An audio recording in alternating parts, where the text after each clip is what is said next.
सुदर्शन चक्र दुनिया का सबसे शक्तिशाली शस्त्र, जिसने दुनिया से काफी सारी बुराइयां मिटाई और पापियों का नाश किया। महाभारत काल में चाहे समय को रोकना हो या शिशुपाल का वध करना हो, इस चक्र ने भगवान श्री कृष्ण का खूब साथ दिया। लेकिन एक दिन अचानक ये चक्र गायब हो गया और तब से यही सवाल था कि आखिर ये चक्र गया कहाँ। दोस्तों, आज हम आपको बताएंगे कि कैसे इतना शक्तिशाली चक्र कहाँ गायब हो गया। सुदर्शन चक्र हिंदू माइथोलॉजी के हिसाब से दुनिया का सबसे शक्तिशाली हथियार है। ये कोई आम हथियार नहीं है। ये एक ऐसा हथियार था जो दुश्मन को एक ही पल में सर्वनाश कर सकता था। ये भगवान विष्णु का शस्त्र था, जिसे भगवान विष्णु और उनके अवतार ही धारण कर सकते थे। ऐसा हथियार जिसका निशाना कभी नहीं चूक सकता था। भगवान कृष्ण जिस कारण भी सुदर्शन चक्र को छोड़ते थे, ये चक्र वही काम करके आता था। सुदर्शन चक्र एक ऐसा अचूक अस्त्र था जिसे छोड़ने के बाद ये लक्ष्य का पीछा करता था। ये आजकल के मिसाइल, रॉकेट, इस सब चक्र के आगे बहुत कमजोर थे। सुदर्शन चक्र भगवान विष्णु के मन की बात सुनता था और उन्हीं की आज्ञा मानता था। पुराणों के मुताबिक ये चक्र किसी तरीके से नहीं चलाया जाता, बल्कि ये तो इच्छा शक्ति के हिसाब से काम करता था। ये चक्र कभी गलती नहीं करता था। जिसे मारने के लिए इसका इस्तेमाल किया जाता था, ये उसी को मारकर वापस लौटता था। इस वजह से भगवान विष्णु इसे सोच समझ कर इस्तेमाल करते थे। महाभारत के युद्ध में भी श्री कृष्ण ने आखिरी बार इस शस्त्र का इस्तेमाल किया था। उसके बाद सुदर्शन चक्र के इस्तेमाल का कभी कहीं जिक्र नहीं मिलता था। आखिर कहाँ गया शक्तिशाली चक्र, बताएंगे दोस्तों आपको। लेकिन उससे पहले जानते हैं कि ये चक्र दिखता कैसा था और भगवान विष्णु को आखिर ये मिला कहाँ से। इस चक्र की आकृति को लेकर भी पुराणों में अलग अलग वर्णन मिलता है। ऋग्वेद के मुताबिक सुदर्शन चक्र एक गोल चक्र है जिसमें 108 ब्लेड्स हैं। ये चक्र कई योजन की दूरी तय कर सकता है। एक योजन में करीब 8 माइल्स होते हैं। वामन पुराण के मुताबिक इसका केंद्र वज्र से बना हुआ है। इसके केंद्र में 12 तीलियां हैं, तो वहीं 6 नाभि हैं। 12 तीलियां 12 महीनों को दिखाती है, तो 6 नाभि 6 ऋतुओं को दिखाती है। वहीं सुदर्शन चक्र के अस्तित्व को लेकर भी हर किसी के अलग अलग मत हैं। मान्यताओं के मुताबिक ये चक्र भगवान विष्णु की तर्जनी उंगली में, वहीं भगवान श्री कृष्ण के हाथ में अंगूठी की तरह समाया हुआ था, जो लगातार घूमता रहता था। ऋग्वेद के मुताबिक ये कोई चक्र था ही नहीं, ये एक समय का चक्र था जो लगातार चलता रहता था। जब भी भगवान विष्णु को समय में फेरबदल करना हो या फिर किसी को उसके पापों की सजा दिलानी हो, तो भगवान विष्णु और उनके अवतार इस चक्र के जरिए समय को रोक देते थे। मान्यताओं के अनुसार जब भगवान को किसी पापी का नाश करना होता था, तो भगवान समय के चक्र में जाकर दुश्मन को निहत्था कर देते थे और फिर उस पर वार करते थे। भगवान विष्णु इस चक्र को अपनी इच्छा शक्ति के मुताबिक प्रकट करते थे। वहीं भगवान कृष्ण ने सुदर्शन चक्र के जरिए महाभारत काल में बहुत से दुश्मनों का सर्वनाश किया था। और वहीं भगवान ने इस समय चक्र के रूप में भी इस्तेमाल किया, इसीलिए इसे समय चक्र कहा गया था। इस चक्र के जरिए श्री कृष्ण समय को रोक कर रख सकते थे, समय के पीछे जा सकते थे, समय के आगे भी जा सकते थे। इस समय चक्र का इस्तेमाल श्री कृष्ण ने महाभारत में जयद्रथ के वध के लिए किया था। दरअसल जब अर्जुन के पुत्र अभिमन्यु को चक्रव्यूह में फंसाकर जयद्रथ ने अभिमन्यु की हत्या कर दी थी, तब अर्जुन ने अपने बेटे की हत्या का बदला लेने के लिए प्रतिज्ञा की थी कि वो अगले दिन सूर्यास्त होने के पहले ही जयद्रथ की हत्या कर देगा, वरना वो खुद को जलाकर खत्म कर लेगा। अगले दिन कौरवों की सेना शाम तक जयद्रथ की रक्षा करती रही और अंत में जब अर्जुन निराश हो गया, तब भगवान श्री कृष्ण ने अपनी माया की और कुछ देर के लिए सूर्य को छिपा दिया, ताकि कौरवों को भ्रम हो सके। जब कौरव बहुत खुश हुए और अर्जुन बहुत निराश, तब कृष्ण ने अपनी माया समेट ली और सूर्य को वापस उदय कर दिया। ये देखकर जयद्रथ घबरा गया और उसे अपनी मौत सामने दिखने लगी। तब अर्जुन ने अपने बेटे की मौत का बदला जयद्रथ को मारते हुए लिया। उस समय श्री कृष्ण ने सुदर्शन चक्र के जरिए समय को कुछ पल के लिए रोक दिया था और कौरवों को भ्रमित कर दिया था।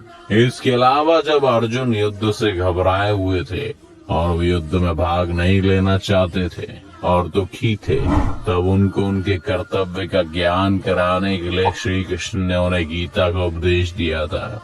उस समय भी श्री कृष्ण ने अर्जुन को गीता का ज्ञान देते हुए समय को सुदर्शन चक्र की सहायता से रोक दिया था और अर्जुन को ये ज्ञान दिया था। बाद में उन्होंने इसी चक्र की मदद से वापस सब कुछ पहले जैसा ही कर दिया था।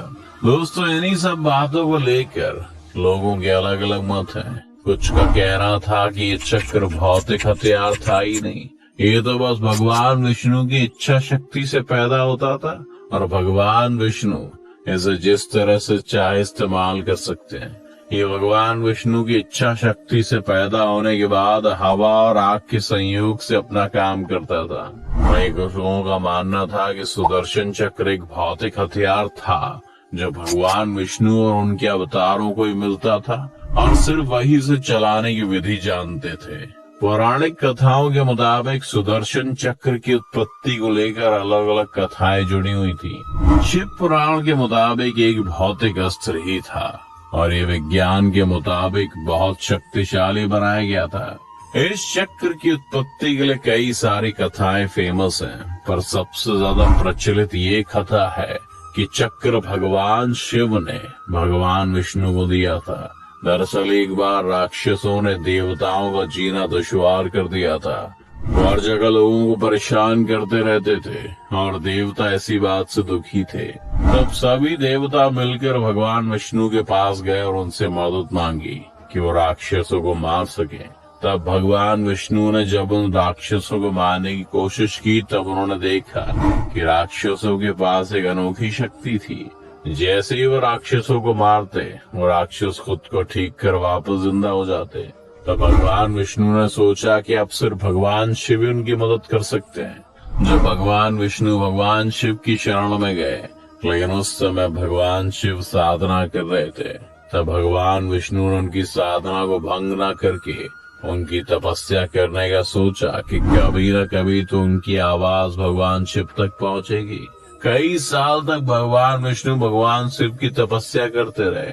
जब भगवान विष्णु भगवान शिव की उपासना कर रहे थे, तब वो रोज भगवान शिव को 1000 कमल के फूल चढ़ाते थे। उनकी भक्ति को देखते हुए एक बार भगवान शिव ने विष्णु जी की परीक्षा लेने की सोची। एक दिन जब भगवान विष्णु भगवान शिव के लिए फूल इकट्ठा कर रहे थे, तब भगवान शिव ने एक फूल छिपा दिया।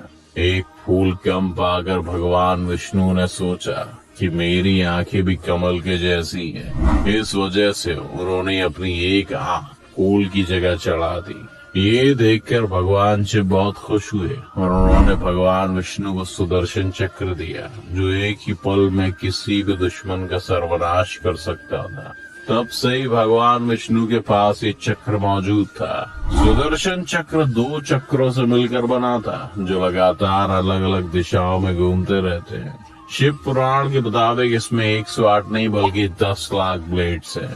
पौराणिक कथाओं के मुताबिक यही कथा सबसे ज्यादा प्रचलित थी। वैसे दोस्तों, इस चक्र को लेकर और भी कथाएं हैं। पुराणों के मुताबिक ये चक्र विश्वकर्मा ने बनाया था। सूरज के तेज से विश्वकर्मा ने 3 चीजों को बनाया था, जिनमें सुदर्शन चक्र, पुष्पक विमान और त्रिशूल शामिल था।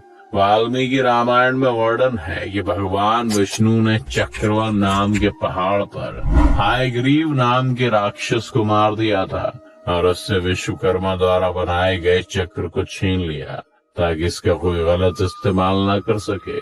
और दोस्तों, ये बात सही नहीं मानी जाती, क्योंकि पौराणिक कथाओं में ये बात का उल्लेख था कि इस चक्र को भगवान विष्णु के अलावा कोई और नहीं चला सकता था, ना ही इसे चलाने की विधि जानता था। कुछ शास्त्रों में ये भी लिखा था कि इसे भगवान बृहस्पति ने बनाया था उन्होंने चक्र ब्रह्मा विष्णु महेश तीनों की शक्तियों को मिलाकर बनाया था और अंत में उसे भगवान विष्णु को सौंप दिया गया। ये कथाएं दोस्तों कुछ मतों में सही नहीं लगती। लोगों का मानना था कि भगवान विष्णु ने चक्र खुद ही पैदा किया था, क्योंकि वो खुद को चक्रधारी मानते थे। ये तो सभी मत इस चक्र की उत्पत्ति को लेकर हैं, लेकिन जो बात आज भी रहस्य बनी हुई है वो ये है कि आखिर ये सुदर्शन चक्र आज कहाँ है। भगवान विष्णु का भगवान कृष्ण के बाद कोई अवतार नहीं हुआ, ना ही उनके बाद कभी इस चक्र का कोई उल्लेख हुआ है। दोस्तों, इस सवाल का एक जवाब भविष्य पुराण में मिलता है कि जब श्री कृष्ण ने अपनी देह त्यागी तब ये चक्र भी उनके साथ ही धरती में समा गया और आज भी ये वही है। कलयुग में अपराध बढ़ जाने पर जब भगवान विष्णु कल की अवतार लेकर वापस आएंगे तब ये चक्र भी उनको मिल जाएगा, क्योंकि ये चक्र चक्रधारी विष्णु जी का ही था। तो दोस्तों, ये थी सुदर्शन चक्र के बारे में पूरी जानकारी। दोस्तों, आप सुदर्शन चक्र को लेकर क्या सोचते हैं हमें कमेंट सेक्शन में जरूर बताएं। अगर आपको वीडियो पसंद आए तो इसे लाइक और शेयर जरूर करें। साथ ही अगर आप चैनल पर नए हैं तो इसे सब्सक्राइब करना और बेल आइकन दबाना बिल्कुल ना भूलें।